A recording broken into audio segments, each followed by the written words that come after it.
what we're seeing with the potential of a bank run, what's happening with the Silicon Valley banks, the domino effect this could likely cause. I also want to go into fractional reserve banking, which is actually the real cause of everything we're watching right now. I want to emphasize, folks, so I want to go over with you kind of the basics of what's happening, explain what this actually means for the economy, and also show what's happening currently, because I know there's a lot of noise right now, and it's probably hard for people to make sense of what's going on. Basically, you have what looked like bank runs beginning. And with these bank runs, of course, the government is trying to step in to stop them. The Federal Reserve normally would try to stop them. The way that they're trying to stop them right now, and I should note it does not look like it's working. I'll show you the numbers in a minute. We'll get into that. It does not look like it's working. The way they're trying to stop this was basically changing the way that fractional reserve banking works. And frankly, this is probably going to cause unforeseen problems. They changed the way banking works, and I'm going to explain why that's actually really problematic. Briefly, and I'll go more into this later in the episode, I want to explain just briefly what fractional reserve banking is. This is something brought about by by centralized banking in general, but Federal Reserve in America really institutionalized it. This is what's happening. Basically, when you take your money and you put it in a bank, the bank does not actually keep most of your money there. The bank takes most of that money and puts it into, shares or investments or whatever else. In other words, they don't actually have your money. If you want, well, not a lot of it at least. So if people want to go and take their money out of the bank, it's, in a small scale, of course, it works. But if they try to take it out in a large scale, the bank does not have your money. They've taken your money and they've invested it in all kinds of things. The way this used to work traditionally, prior to the Federal Reserve in the United States, was that banks had to basically make sound investments. And they also had to keep enough money on hand if, for example, people wanted their money back. And of course, what happened prior to the Federal Reserve was that if people wanted their money back, or if the banks, made bad investments, the bank went under, the bank would fail. And of course, that created some problems because people would lose their money, frankly. And of course, the bankers would then be legally liable for that money, meaning the bankers took a huge risk on themselves. And because of that, they had to be very careful with the way they did things. The banks had it on themselves in terms of legal liabilities to make sound investments, to do things carefully, and to not take overly risky moves. That all changed with the creation of the Federal Reserve, and if you go to other countries, with the use of centralized banking in general. Because what the Federal Reserve does is basically bails out the banks. And they do this, ironically, through fiat currency, which is the paper bills you have in your pocket. Those are not federal notes. Those are Federal Reserve notes. If you pull a dollar bill out of your pocket, you'll see it says Federal Reserve note. They're not government issued. The government has allowed the banking system to basically issue tender, and those are basically notes suggesting a certain value. Now, the problem with that is that the way the Federal Reserve bails out the banks in cases exactly like this is through inflation. And so what they'll do is print more money. And by printing more money, they actually lower the true value of the dollar bills in your pocket. It's considered a hidden tax. It's one of the ways they rob you without you being aware of it. And basically, they can eat away at your savings, eat away at your money without you realizing it, just by printing more money. And that this is unfortunately the way the banking system bails itself out.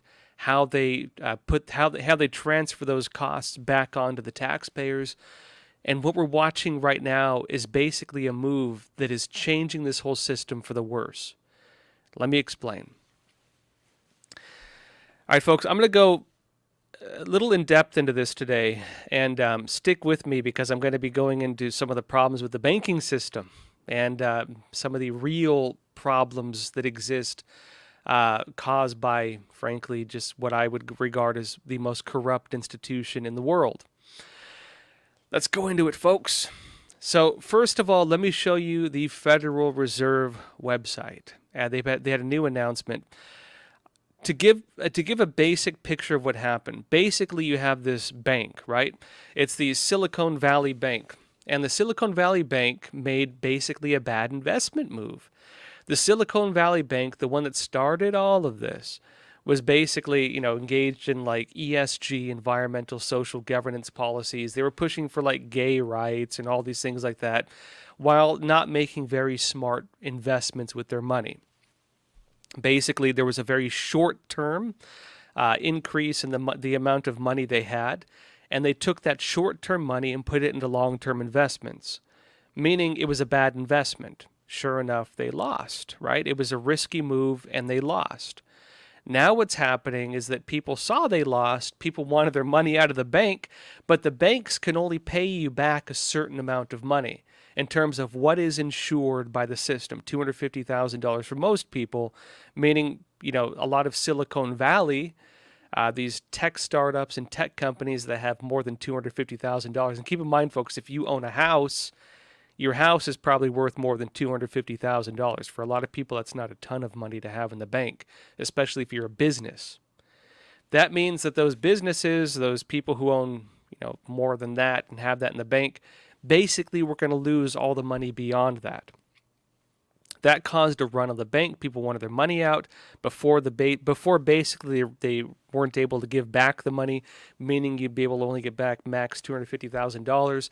That was starting to have a rolling effect, not only just on, of course, Silicon Valley and on the people involved specifically in the Silicon Valley Bank, but on every single bank as well, tied into the FDIC system, because this is an insurance system, FDIC, right? This is an insurance system that has limited money. And so you might have seen news about, for example, First Liberty? I'll get into the names of the banks. I forget the names of all of them. But any bank that's under that insurance system, basically the insurance money available to those banks has been cut. And so all those banks that are within that system were also seeing basically the problem that they're not going to be able to pay people back. Meaning if you have money in the bank, you might not even be able to get it out. You might lose your savings. You might lose all your money, at least in the short term. They claim that further down the road they could probably pay you back, but it might take a while. And so this is causing what we're seeing now, which is runs on the bank. People want to get their money out of the bank while the money is still there. Because again, because of fractional reserve banking, the banks only keep so much of your money. The rest is elsewhere. And it seems now they put it in bad investments because, again, because of environmental social governance, they're not necessarily investing in things that are going to get you back your money. A lot of it is like, again, investing in things that are not financially sound. So this is where we're at right now. The Federal Reserve rolled out a solution to this because the Federal Reserve, which is neither federal nor a reserve actually, it's a private company that has some government involvement, right? Great book, The Creature from Jekyll Island. That's by G. Edward Griffin. The Creature from Jekyll Island by G. Edward Griffin. Can't recommend it enough if you want to know about the history of the Federal Reserve. It's called that because the Federal Reserve was planned and created at a place called Jekyll Island. So basically this system that is causing all these problems, in my opinion, although it's technically meant to, again, prevent runs on the bank and prevent the collapse of the banking system, technically, although I would argue it's never really accomplished that. The Federal Reserve came out with an announcement on how it is going to try to fix this problem. And what this means, in my opinion, this is not going to fix it. This is going to probably cause a consolidation of banking power within a small subset of banks, while possibly causing the collapse of banks outside the system. And let me explain my analysis on how I see this basically unfolding, because I see this causing more problems than it fixes, to be honest. But I'll talk about it a bit. And again, this is my opinion. Take it for what it's worth. But let's go into it. The Federal Reserve website says this. It says Federal Reserve Board announces it will make available additional funding to eligible depository institutions to help assure banks have the ability to meet the needs of all their depositors. Depositors means you. If you put money in the bank, you're a depositor.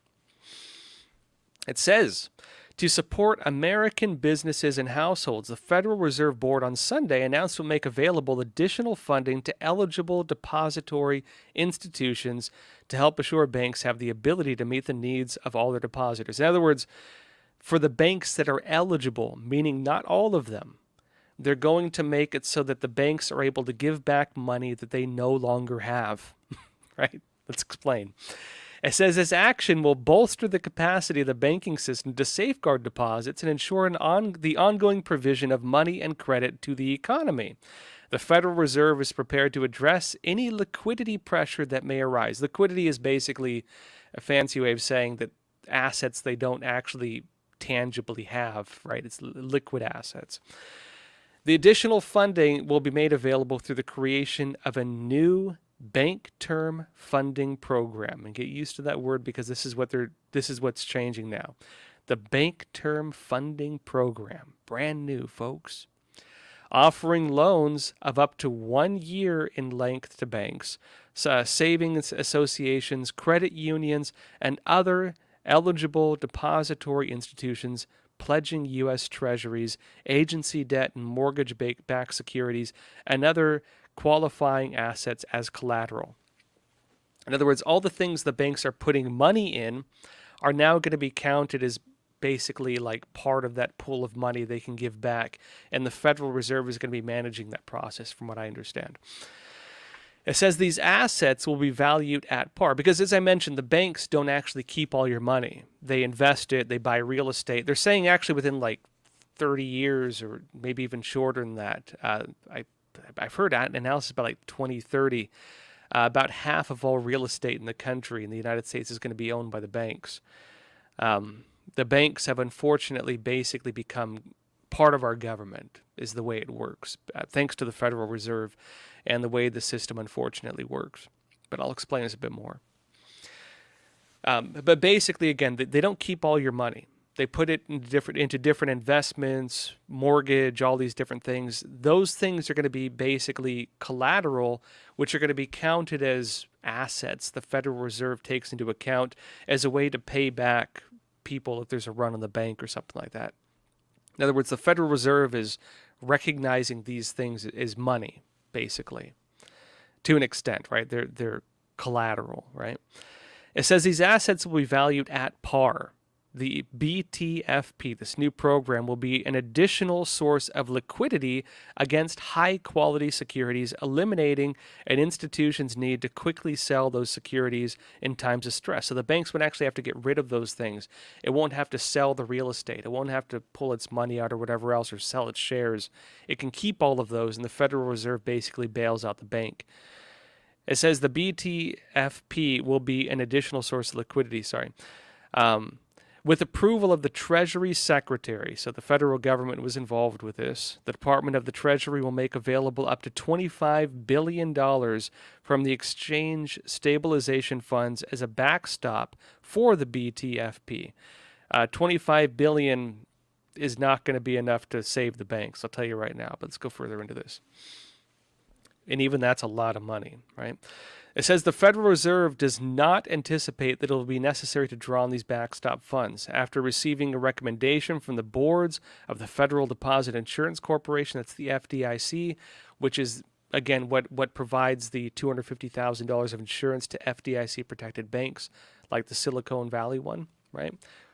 In other words, if it ever, under the normal system, if it really came down to it, you're only going to get $250,000 max back if the bank falls, which is the way that basically the way it works right now, that they're trying to undo. They're now saying, again, all the money is covered, right? And it says that the Treasury Secretary, after receiving recommendation from the boards of the Federal Deposit Insurance Corporation, again FDIC, and the Federal Reserve, Treasury Secretary Yellen, after consultation with the President, Joe Biden, approved actions to enable the FDIC to complete its resolutions of Silicon Valley Bank and Signature Bank, because Signature Bank has now been taken in by this as well, not just Silicon Valley Bank. It says, in a manner that fully protects all depositors, both insured and uninsured. So even if you're not insured and there's a run on the bank where the bank collapses, essentially, you can still get your money back, is the way they're basically putting it. It says these actions will reduce stress across the financial system. I strongly disagree, but let's talk about this more. Support financial stability and minimize any impact on businesses, households, taxpayers, and the broader economy. I'll say briefly, this is extremely deceptive, and I'll explain that in a minute, because yeah, it's going to be okay for taxpayers technically. You're not going to see it on your tax returns or like in your tax documents. They're going to pay this back probably through inflation. They're going to pay this back through inflation. And I'll explain why that's problematic in a minute. But because remember, folks, the Federal Reserve right now is trying to stop inflation. They're trying to stop inflation. And that's why they're raising interest rates through the roof right now. As they're trying to stop inflation, they're basically going to have to cause significantly more inflation to save the banks. Let me go deeper into this, though. It says these actions will reduce stress across the financial system, right, and the broader economy and so on. The board is carefully monitoring developments in financial markets. The capital and liquidity positions of the U.S. banking system are strong. Yeah, I'm sure. And the U.S. financial system is resilient. They're being really deceptive, and I'll show you in a minute how that is. Depository and institutions may obtain liquidity against a wide range of collateral through the discount window, which remains open and available. In addition, the discount window will apply the same margins used for the securities eligible for the BTFP, further increasing lendable value at the window. The board is closely monitoring conditions across the financial system and is prepared to use its full range of tools to support households and businesses, and will take additional steps as appropriate. Folks, what you just watched is the creation of fractional reserve banking on steroids, because there's no longer any liability for the banks. That's what that means. Well, there's some. I shouldn't be extreme. There's some liability, but this basically makes the problem of fractional reserve banking significantly larger, because banks can now make much more risky investments. Also, this is not actually fixing the problem. I'm going to show you the numbers today on the banks and the way that shares look. It's not fixing the problem. The banks are actually looking like they're in pretty serious turmoil right now. The way this is basically ramping up is that if you do want your money out of the bank, you can probably get it still through this program. This may not save the banks. The other problem it creates is that banks outside of this system are going to basically be pointless. I'll explain this. Folks. This money, the cost of this will be transferred to you. This should be clear. It's not going to be done through taxes, as they're stating. It's probably going to be done through inflation. Again, where basically the Federal Reserve can the way the Federal Reserve offsets these costs and puts it on you is by printing more money. Again, the dollar bills in your pocket are not federal tinder. They are not government issued, Department of Treasury bills. They are Federal Reserve notes. The Federal Reserve is neither federal nor a reserve. There is some government overlap in terms of oversight, but it's a private company. And this was given the ability to print tender, fiat currency, Federal Reserve notes representing a value. It's funny money, basically, is a nice way of putting it. But of course, it represents a value. And because they're able to print money basically at will and also mess with interest rates. If they let's put it this way, if the Federal Reserve were to double the amount of money in circulation, which they've done multiple times, in fact they do I think every 10 years, and if you look at the amount of money they printed even in the past several years, it's through the roof. Every time they double the amount of money in circulation, they reduce the actual value of your money by half. If you have $20 in your pocket and they double the amount of money in circulation, the actual value of that $20 becomes what used to be $10. And it's through this that they basically rob you, they're stealing from you without you realizing it. I think the word for this is Babylonian money magic. It's a sleight of hand trick. It's the problem you have with this type of currency. I should note that although centralized banking does predate communism, as does usury, communism, including in the Communist Manifesto, promotes the idea of centralized banking, of a single centralized bank that basically runs everything. And so even though this is not necessarily originally of communism, it is part of a communist system. Let's go deeper into it. I hope you're all sticking with me because I'm trying to make this as simple as possible in terms of explaining things that I would say are intentionally deceptive. I would argue that a lot of the way the banks work is intentionally deceptive. Because I think if people knew how it worked, they probably would try to find an alternate system. Honestly, there's a lot of very tricky things involved with the banking system and the financial system. But again, we're gonna go deeper into this. I'm gonna explain more tangibly what this means for you. I'm gonna go over some of the banking data. First, though, folks, we have an advertisement today, and an in-house one. The Real Story of January 6th, the documentary I did, is now available on DVD. So if you haven't seen it yet, please check it out.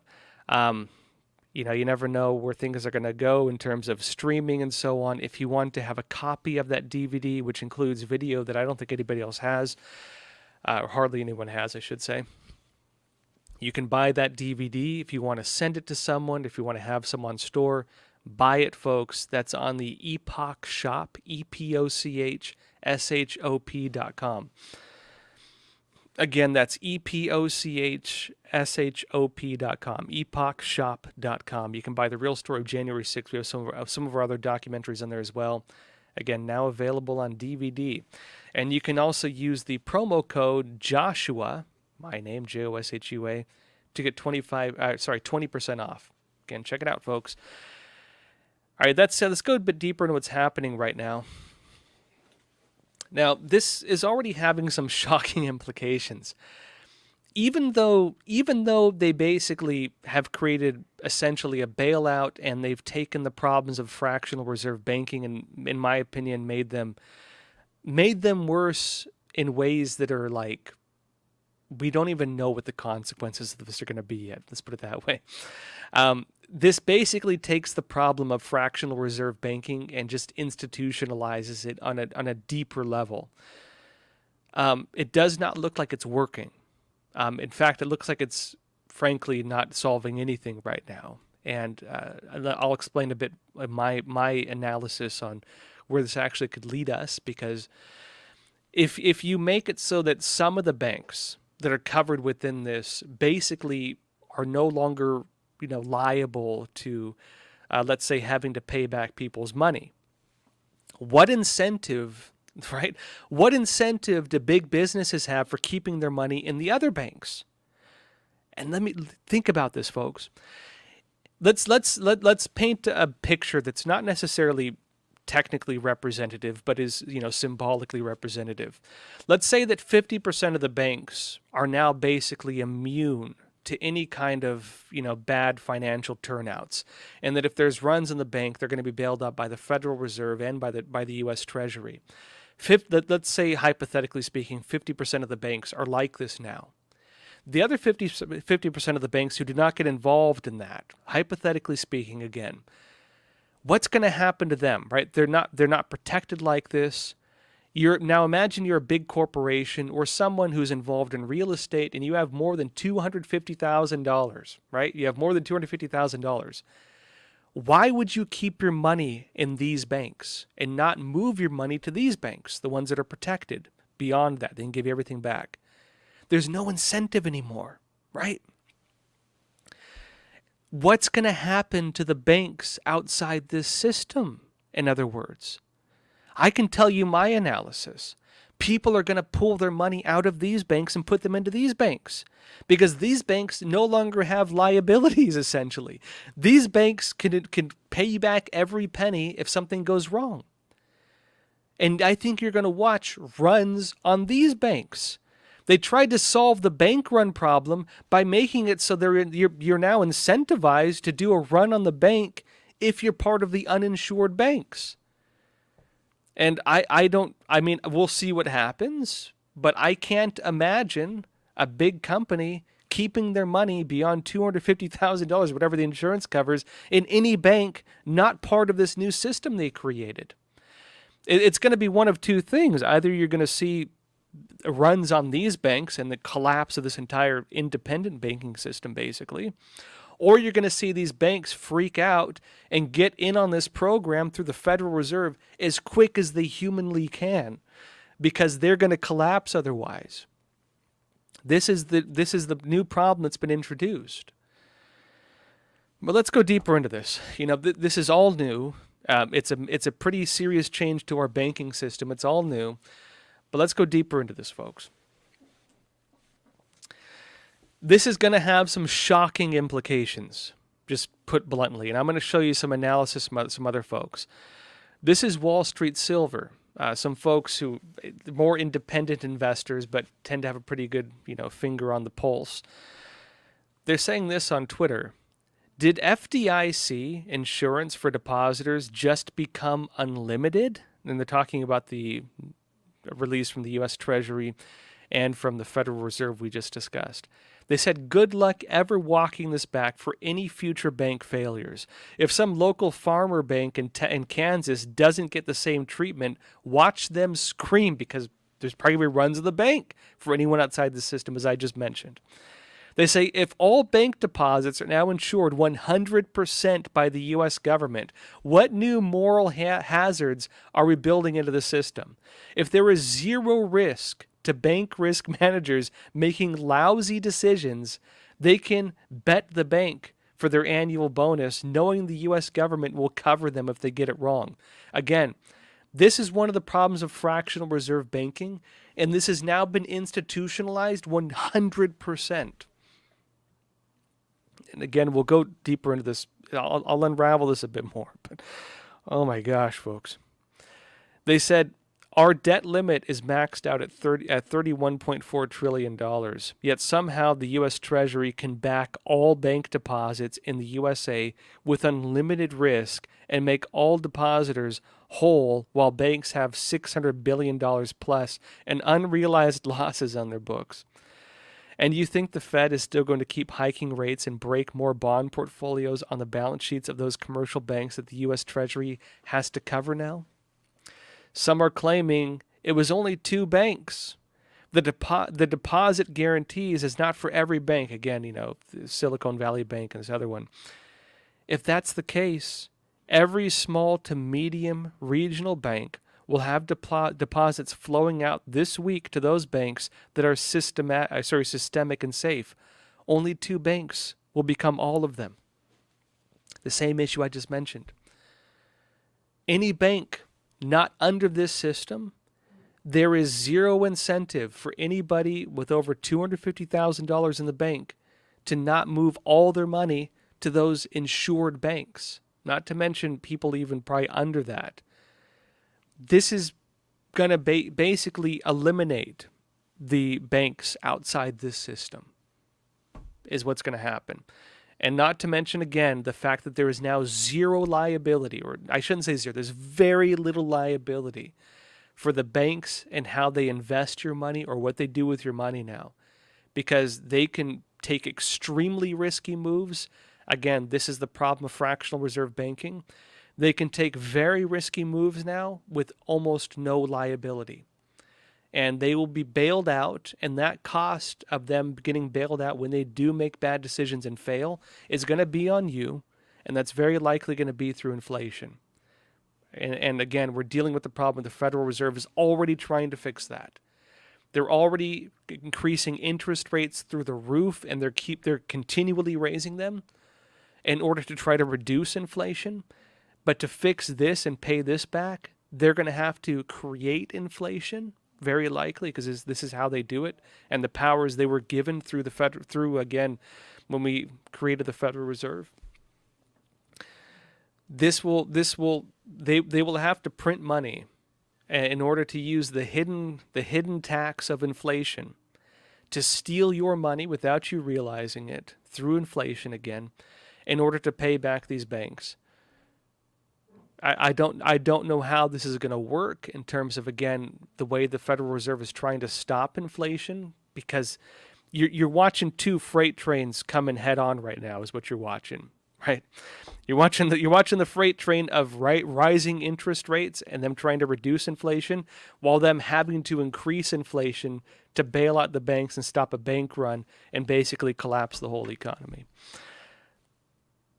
We're in unknown territory right now. We are in unknown territory. This is bizarre. And I'll emphasize again, I'll show you in a minute, it's not actually fixing the problem. Aside from everything else, it's not actually fixing the problem. All right, folks. I'm going to go deeper into this, but let's jump over to Epic TV exclusively for the rest. And I want to show you some of the numbers, where the stock market is this morning. I just grabbed some updated numbers on it right before the show. I'm going to show you what's happening right now with this. Come join us on Epoch TV for the rest of the episode. Again, there's still an hour left on the show. Before we jump over, though, speaking of the problems with the banks, you might understand that a lot of this has to do with environmental social governance, bad investments by the banks focused on political correctness and climate change. We have a documentary on this called The Shadow State, explaining what they're doing with your money while basically offsetting all their bad investments on you through inflation. Let me show you this documentary trailer, and we'll jump over to Epic TV exclusively.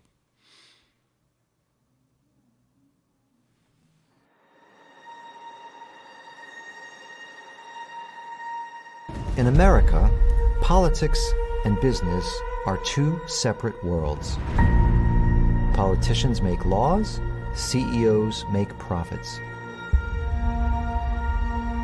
But now, that's all changing.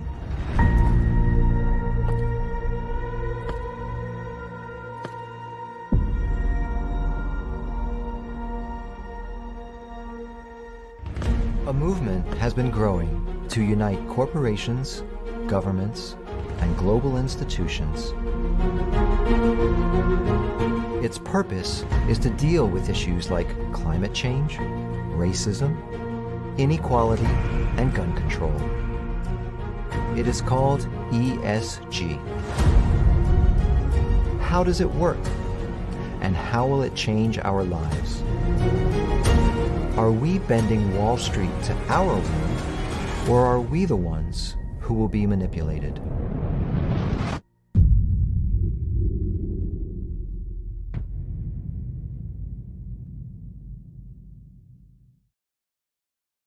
Again, folks, that's available on Epoch TV. You can also buy a DVD of that as well on epochshop.com. That said, let's go further into what's happening with the banks. Come join us on Epoch TV. And folks, thank you for being here. All right, let me show you what's next here.